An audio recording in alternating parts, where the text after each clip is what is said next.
Et avant, on ouvre avec cette convocation en RDC. Tout l'état-major du PPRD, le parti de l'ex-président Joseph Kabila, a été convoqué devant la justice militaire. Aucun motif précis pour l'heure. Convocation à l'heure où les autorités accusent l'ex-président de soutenir les rebelles du M23 qui se sont emparés des villes de Goma et Bukavu. Le PPRD proteste. Et écoutez l'un de ses cadres, India Omari. Le motif, c'était venir éclairer la justice. C'est-à-dire, moi, j'ai dit venir éclairer l'injustice. Et nous nous sommes battus et il n'avait aucune preuve. Tout ça, à la fin, il voulait confronter une confrontation de 3 personnes qui sont membres du PPRD. En droit, ça n'existe pas. Et au même moment, les rebelles du M23 poursuivent leur avancée. Ils se sont emparés ce dimanche de Nyabiondo, ville clé du Nord Kivu, ce qui leur ouvrirait la voie à 2 provinces, Tshopo et Maniema. Face à cette situation, la riposte s'organise à Kindu pour tenter de stopper le M23. Oumi Diallo, Lionel Bellon. Agents débordés, foule compacte et pour tromper la peur, ambiance festive.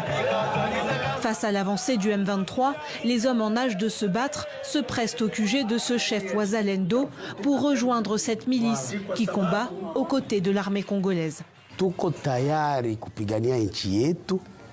sommes prêts à combattre pour notre pays jusqu'à ce que la dernière goutte de sang soit versée. Nous allons combattre le M23 jusqu'au bout.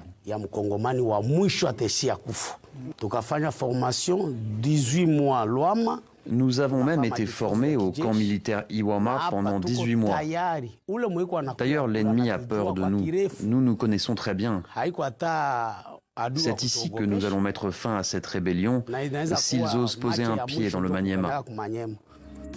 Après s'être emparé de Nyabiondo ce dimanche, le M23 serait en route vers la très stratégique Walikale, ce qui les mènerait tout droit vers la province du Maniema et son chef-lieu, Kindu. Sur place, l'angoisse augmente avec la menace. Jean-Marie, père de famille trentenaire, ne dort plus. Ma famille et moi, on a peur avec cette guerre. Les rumeurs circulent, disant que les rebelles occupent telle ou telle ville. On ne sait même pas où fuir, parce qu'ils sont déjà partout dans les villes autour. Les autorités doivent trouver une solution. En attendant, les commerçants aussi retiennent leur souffle. Issa Ramazani est propriétaire de cette petite épicerie située dans un quartier populaire de Kindu. En cas d'assaut du M23, il risque de tout perdre. Si à la guerre, par exemple, je peux fermer et m'exiler et on peut venir piller toutes mes histoires. C'est par exemple ce qui s'est passé dans les provinces voisines. Alors que la riposte s'organise, à Kindu, le scénario de Goma et Bukavu est dans toutes les têtes. Depuis mi-février, ces 2 villes sont aux mains du M23, soutenu par le Rwanda. Et pour parler de la situation dans la région des Grands Lacs, nous sommes avec la journaliste Michaela Rang. Bonsoir. Bonsoir. Vous avez travaillé pour la BBC, Reuters, le Financial Times. Vous avez écrit 2 livres sur cette région, La chute du léopard et Assassins sans frontières, aux éditions Max Milo. Alors le M23 vient de s'emparer de la ville de Nyabiondo, après avoir pris Goma et Bukavu notamment. Jusqu'où iront-ils selon vous ? Le problème, c'est effectivement c'est Paul Kagame, le président du Rwanda, qui est le seul à savoir la réponse à cette question. Mais on craint qu'on va voir une poussée au nord-ouest vers Kisangani, que c'est la ville la troisième plus importante du RDC, et aussi au sud Uvira et aussi, comme on a vu, à Walikale. Ce qu'on voit, c'est que la violence continue. Il n'y a pas eu de combat pour les grandes cités, mais la violence continue sur le terrain. On voit les gens qui sont déplacés.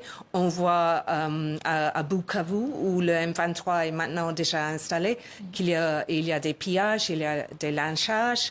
On voit aussi des viols. On dit qu'il y a eu 60 viols par jour en moyen dans 2 semaines de février. Alors, malgré l'impression que le mouvement 23 veut donner que tout est calme, ce n'est pas le cas. Vous parliez du Rwanda, de Kigali et de Paul Kagame tout à l'heure. L'argument de Kigali, c'est de dire qu'il lutte contre les FDLR, les ex-génocidaires. Est-ce que c'est valable?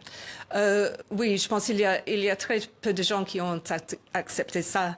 Parce que tout le monde sait que l'armée rwandaise, c'est un des meilleurs, plus disciplinés, plus respectés dans l'Afrique subsaharienne.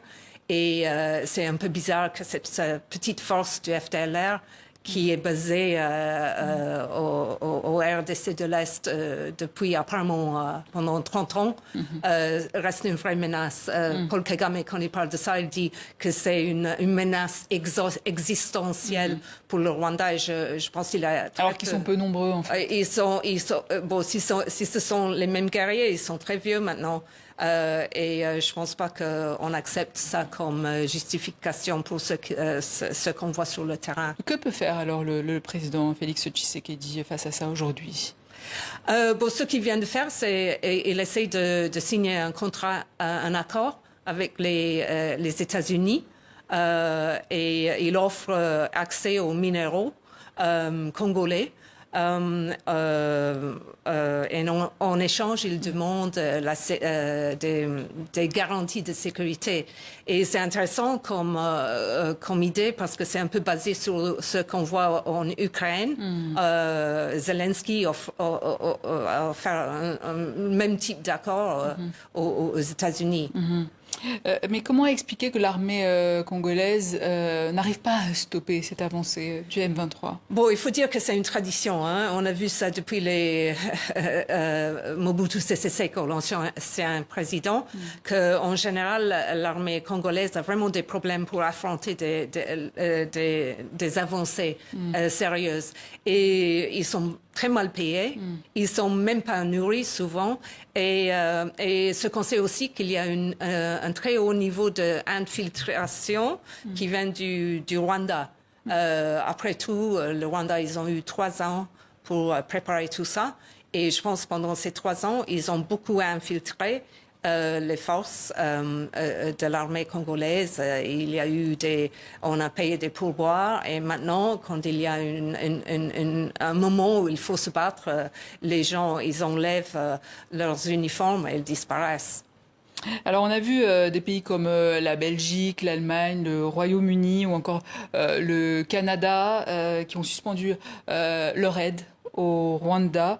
Est-ce que vous pensez que c'est une stratégie qui peut convaincre Kigali de ne pas soutenir Oui, ce qu'on a vu, c'est en 2012, on avait stoppé le soutien financier, mais on l'avait fait vraiment d'une manière très sérieuse.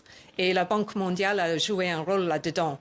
Et tout d'un coup, le problème du mouvement 23 a plus ou moins été résolu. Et ce qu'on voit maintenant, c'est on fait des menaces. La France n'a rien dit. Pourquoi? Parce que je pense que la France a toujours un lien très important avec le Rwanda et compte sur les forces rwandaises pour protéger ses intérêts en Mozambique. Alors la France ne veut pas jouer un rôle là-dedans. L'Union européenne parle que peut-être ils vont imposer des sanctions, mais ils ne l'ont pas encore fait. Aux États-Unis, on est beaucoup plus concerné par ce qui se passe en Ukraine. Et je pense que les sanctions n'ont pas été assez sérieuses pour vraiment avoir un effet sur le Rwanda.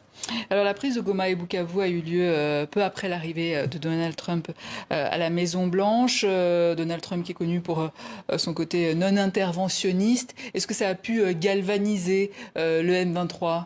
Bon, il faut dire que Paul Kagame, c'est 3 ans qu'il se prépare. Hein. Le mouvement 23, de nos jours, c'est 3 ans qu'il est en train de prendre de plus en plus de territoire. Mais je pense, oui, c'est pas par hasard que vraiment cette attaque sur la ville de Goma a eu lieu pendant qu'il y avait une confusion, un chaos à Washington. C'était un bon moment parce que les États-Unis, ils ont été très clairs au sujet du soutien du Rwanda pour le mouvement 23. Ils l'ont condamné, ils ont demandé que ça cesse.